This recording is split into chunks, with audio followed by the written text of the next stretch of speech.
See, 2 months ago, I was working late from our ABUJA branch office at Zebra. And while I was working, I noticed there was a young man who was the last to leave every day, the first to come in every morning. On a particular Friday, it was about 11:30, he was still at the office. So I asked him to pack up and go home.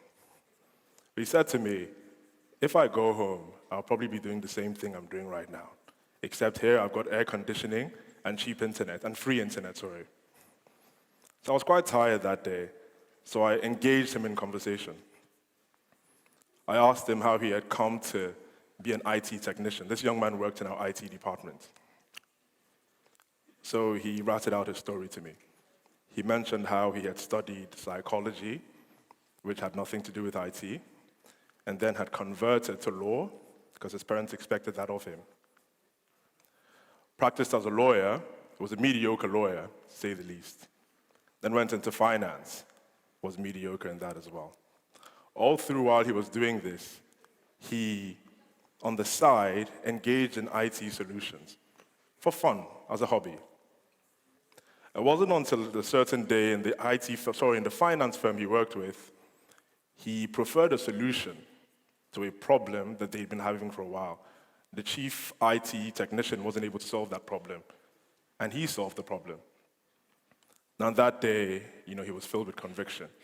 He realized he had been living other people's lives and decided to pursue his IT hobby, ambition, goal, whatever you call it. His first IT job was with the Zebra Group. And the Zebra Group, while we were working, this young man, over a month ago, preferred a solution to a national problem. He put this solution into a business plan competition, where he eventually won over 5 million naira in the past month. Zebra has partnered with this young man now on this venture, and we have partnerships with, I can't mention them right now, with key finance and business promotion parastatals to roll this solution out. This young man is below the age of 30. I'm a young man as well, but he's younger than I am. Now, why am I telling you this story? You see, when I heard the theme, determination, drive, and discipline, I started to think, you think of certain people, the Richard Bransons, the Oprah Winfreys, the Nnamdi Azikiwes, the Aliko Dangotes, and I asked myself, what's the one thing that all of these people have in common? Beyond the normal talk of motivation, determination, what's the one thing, what's the core? So I decided to peel the onion of the determination, drive, and discipline. In particular, determination and drive. So when you peel the onion, what leads to drive and determination? A strong sense of purpose. Now, how do you get a strong sense of purpose? See, to know your purpose, like some of the speakers have mentioned today, you have to have found yourself completely, your essence, your core. See, the young man that worked with us had found his core, his very essence. Now, his identity. Identity for this purpose can be described or defined as personally meaningful beliefs as they pertain to a consistent sense of who one is and who one hopes to become. So all of these people, all of these stars, had a strong sense of identity and a strong sense of purpose. And choosing to fulfill this purpose led to determination and drive, which ultimately allowed them to achieve great things. I'm sure most of you would know this, especially on this side of the room, has seen the animated movie The Lion King. Now, it might be an animated movie, but there's some scenes in it that are quite telling. See, the prince, Simba, went on a self-imposed exile because he wrongfully believed he had led to the death of his father. While in exile, he adopted the mantra, Hakuna Matata, no worries, a life of no purpose, no direction, just exist, just be. While in exile, he came across a member of his former clan, Nala, his eventual wife. And she tried to tell him of the problems that existed back home and how bad things had gotten in the Pride Lands. But Simba wasn't motivated to go back. He couldn't be bothered, he couldn't care less. Nala tried a bit more, eventually gave up. He wasn't motivated. Later on, he ran into another member of his former clan, Rafiki. Only Rafiki didn't try to convince Simba to go back or to motivate Simba the way that a boss would try to motivate an employee in the office. Nah. Through a series of events, Rafiki helped Simba discover who he really was, his essence. Not his identity as a prince, because he already knew he was a prince, but his very essence. Who was he? Who are you? What kind of person do you want to become? What kind of person do you believe that you are? And after Simba discovered his essence, and in fact discovered his purpose, he knew exactly what he had to do. He was determined and driven to go back home and motivated to do whatever it took to fulfill that purpose. You see, find yourself and you'll understand what you're supposed to do. You will discover your purpose. Now, this impact of purpose and identity is true for an individual. It's equally as true for a company, organization, and for a nation. I'll come back to this in a minute. Personally, my first brush with the issue of self-discovery was when I was about 9 or 10 years old. I remember chilling in the children's living room in our house, playing video games, as you do at that age. And after a while, I noticed, or I felt, a presence behind me. I was playing video games and, I turned and I realized it's my father. Now, my father's a very talkative person who fancies himself a bit of an intellectual, so him sitting behind me at that point in time I was tired, I was weak. So I tried to ignore him and continued playing my video games. After a while, 5, 10 minutes, 15 minutes in, he was still there. So I paused the game and turned around to face him. He was looking at me. At the time, it felt like he was glaring at me. And after a while, he said to me, "Who are you?" Okay, safe to say I was a bit worried. My father's a big guy. So I turned around, I'm like, Dad, I'm your son. And he said, "Yeah, I know you're my son, but who are you?" I thought about it for a while, and I rattled out all my names. My name is Buffy Okeke-Ojiudu, Anthony, Kanayo, Patrick, Okeke, And he said, yeah, those are your names, titles which me and my mother gave you, absent of your contribution. So I stared at him for a while, eager to get back to my video games. And I said, I actually don't know the answer to your question, Dad. And he looked at me and he said, "Well, neither do I." I was quite surprised. He said, "You see, only you can discover who you really are. Nobody can tell you that. I don't know that. I wish I knew.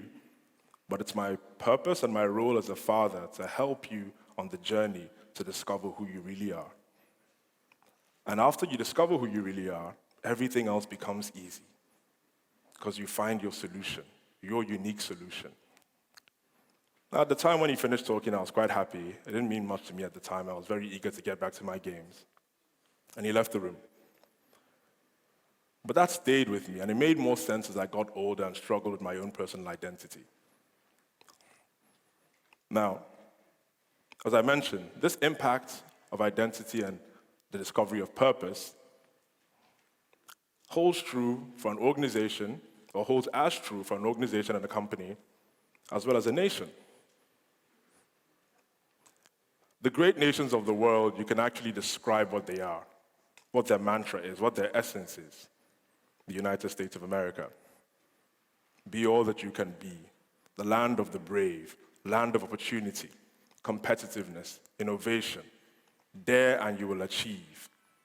The British, the beacon of enlightenment. The Israelis, the bastion of technology, technological advancement and intelligence. The Nazi government understood this clearly, the power of an identity, unifying identity for a people. They came up with the idea of the Aryan race, the perfect human being, leading the people, the German people, to believe that this is what they were, and that it was their purpose and role to rule mankind. Now, this identity, or the propagation of this identity through propaganda, allowed them gain popular support for a lot of the invasions that took place afterwards. So even they understood the motivating effect of a strong unifying identity and national goal. Dubai, which we've come to love in Nigeria, understanding their position as a harbor city, and a trade hub, built on this identity, creating one of the best, identity, purpose, creating one of the best and strongest tourist cities and trading hubs the world has seen. All their policy was channeled towards achieving this goal. The same thing goes for Singapore. Now, a lot of countries have struggled with this issue of identity and purpose, like our country, Nigeria. You see, the people who know their identity and have a clearly defined purpose, these people have a unifying factor. And this can be the single greatest catalyst for success. Now, in Nigeria, what is Nigeria? Seriously, what is Nigeria? Beyond the geographic lines and the names to describe this part of West Africa, what is Nigeria? Who is a Nigerian? In the course of our work at the Zebra Group, I was opportune once to be in a meeting at the IBB Golf Club with a senator of the Republic, a former advisor to the president, and a minister. In our conversations, I asked them what they believed the Nigerian identity was, outside of our tribal identities. What was our national identity? And what was our national goal? In a bid to describe this, they ended up describing Africa. Oh, our diversity is our identity. Well, you can say that about a lot of African countries. Has Nigeria discovered her identity? Does she have a clearly defined purpose that ties her people to a common cause? I think not. You see, the absence of identity breeds chaos and frustration. It often means that nothing works within that ecosystem. And we can see that in our country today. We used to be the number one, or one of the top palm exporting countries in the world. Currently, we consume 2.8% of total world palm world consumption. Yet, we produce less than 1.6%. We're a net importer. One of the greatest tomato puree importers in the world, yet 70% of our tomato produce wastes away. Among the top 10 citrus-producing countries in the world. Number one in Africa for oranges and pineapple, I believe. And yet, 70% of our citrus wastes away. But we import over 90% of our fruit concentrate requirement, most of which is citrus. Human capital, the largest population in Africa. Young, energetic demographic, over 60% of our population below the age of 25. But what are we doing with all of this? Imagine with me, if you will, two cars on a highway. First car has no destination, but yet it stops along the way to pick up hitchhikers and passengers. You see, inevitably, the destination of every passenger and hitchhiker that gets on the car becomes the destination of the car in itself. So it goes everywhere and nowhere. And imagine the second car. The second car has a destination and a direction. It also stops to pick up passengers and hitchhikers. Only every passenger that gets into the car has to be going to the same place the car is going. Now, the passengers can influence how fast the car goes. They can influence when the car stops for a convenience break, but they can't influence the destination of the car.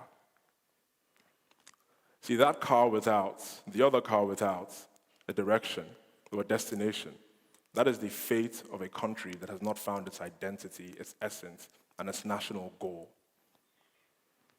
See, the evolution of the direction of human affairs is inextricably tied to the evolution of identity.